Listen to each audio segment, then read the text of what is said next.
ပြီးခဲ့တဲ့ဟွာဆောင်လူတက်မှုမှာတရားခံရီချွန်ကျွဲအကြောင်းကိုပြောပြခဲ့ပါတယ်။ဒီဗီဒီယိုလေးမှာတော့ရဲတွေရဲ့ပေါ်ဆောင်မှုကြောင့်ဟွာဆောင်ကွင်းဆက်လူတက်မှုအတွင်းမှာထောင်ဒဏ်တစ်သက်ကြာခံခဲ့ရတဲ့လူငယ်လေးတစ်ယောက်အကြောင်းကိုဆက်လက်တင်ဆက်ပေးသွားမှာဖြစ်ပါတယ်။ဗီဒီယိုလေးမစတင်ခင်မှာကျမရဲ့ YouTube Channel လေးကို Like and Subscribe လုပ်ပေးဖို့အတွက်လည်းတောင်းဆိုချင်ပါတယ်ရှင်။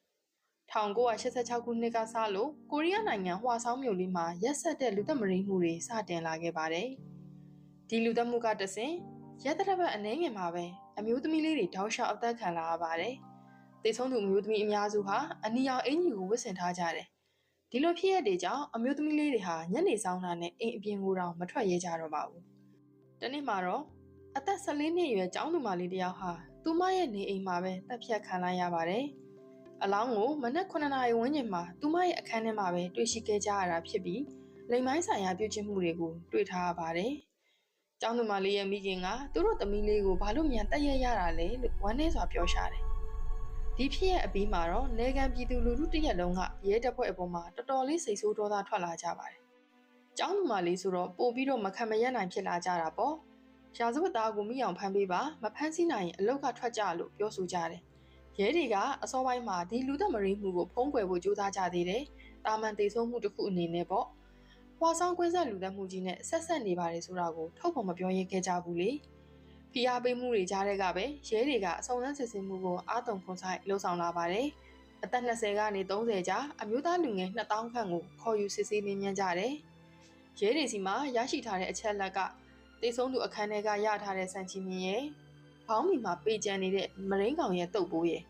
နောက်ပြီးသွေးအမျိုးအစားဘီဖြစ်နိုင်တယ်လို့ကောက်ချက်ချခဲ့တာပါစံချီမြင်မှာလည်းလေးလံတဲ့တပ်တုမှုန်တွေကိုတွေ့ရှိခဲ့ကြပါတယ်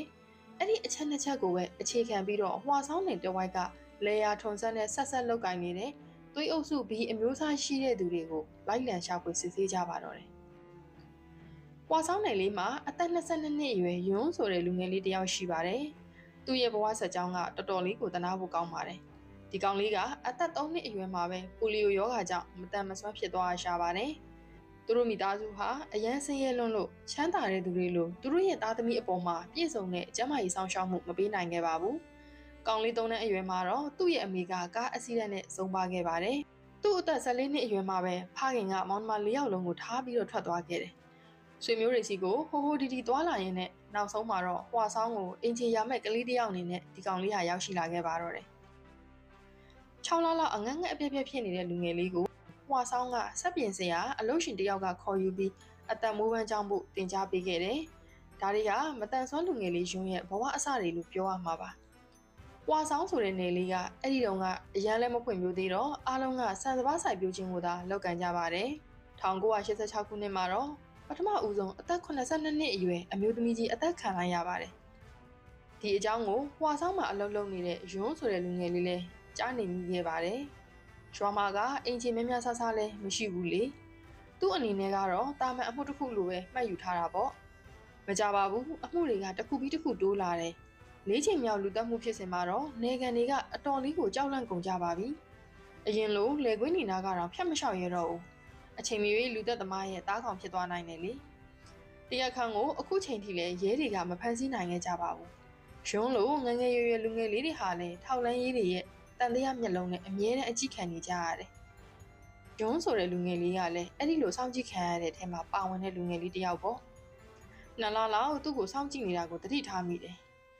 1989ခုနှစ်ဇူလိုင်လတနေ့မှာတော့ယွန်းအလောက်ကနေပြန်လာပြီးဗိုက်စာလုံးလို့ထမင်းစားဖို့ပြင်ဆင်ပါတယ်။ပါဇက်ထဲကိုထမင်းလုပ်လေးထဲဖို့လက်အမြောက်မှာပဲလက်ထိတ်ကသူ့ရဲ့လက်ပေါ်ကိုရောက်ရှိလာပါတော့တယ်။သွားကြစို့တဲ့။လာဖမ်းတဲ့ရဲထောက်လန်းကြီးကပြောတယ်။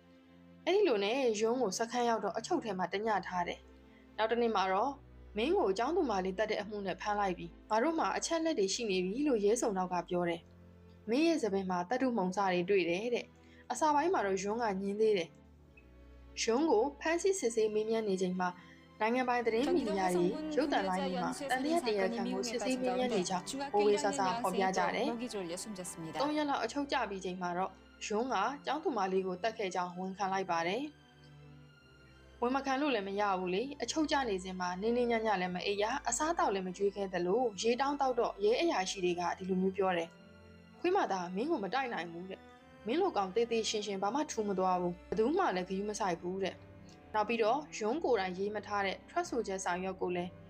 လက်မှတ်ထိုးဖို့ဖိအားပေးခဲ့ပါတယ်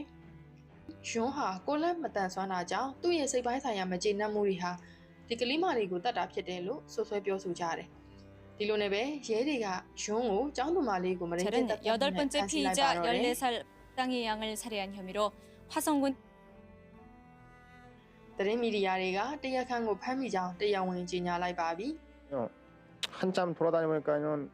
그 집이 딱 보이더라고요. 원래는 그 죽을 생각은 아니었습니다. 아니고 밤을 넘다 보니까요. 그 문구장이 하나 있더라고요. 그래서 그 집을 보니까 여자가 있길래 그냥 나도 몰래 낮에 뭐 일한 거 있고 뭐 욕먹으니까 그 기분에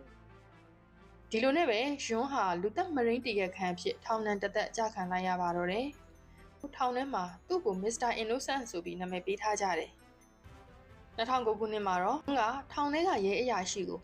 ကျေးဇူးပြုပြီးကျွန်တော်ရဲ့အမှုကိုပြန်စစ်ဆေးပေးပါဗျာလို့ပြောလို့ရှိတယ်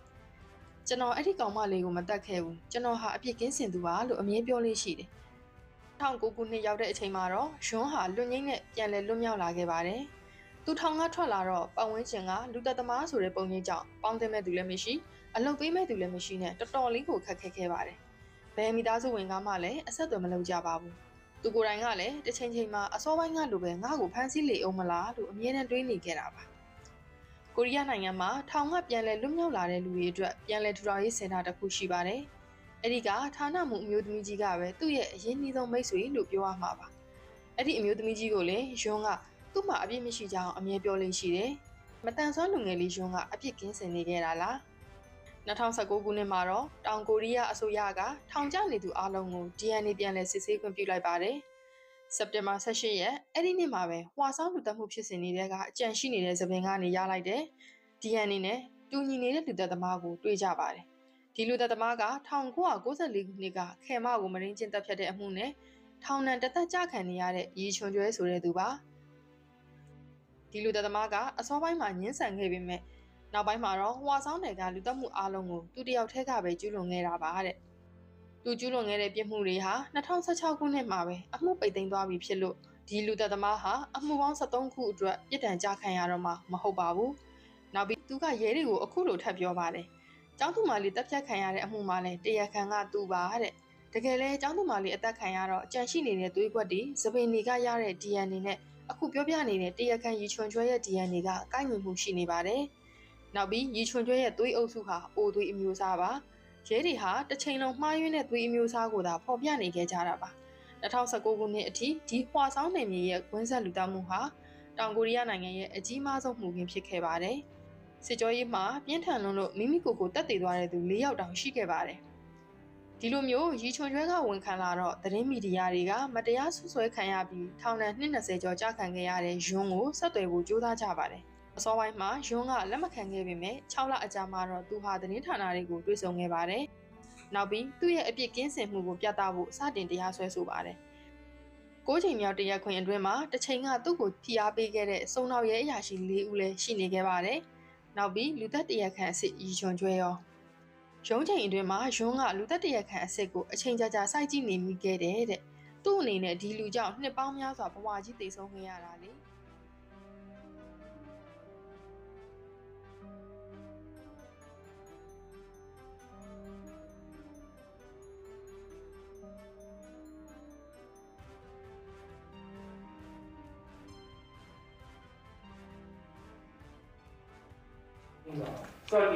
ဆယ်ချိန်မြောက်ရုံးချိန်မှာတော့မတန်ဆွမ်းလူငယ်လေးယွန်းဟာတရက်သေးလွတ်မြောက်သွားခဲ့ပြီပဲဖြစ်ပါတယ်။သူ့ရဲ့ဖြူစင်မှုကိုတစ်ကမ္ဘာလုံးကိုပြသနိုင်ခဲ့ပါပြီ။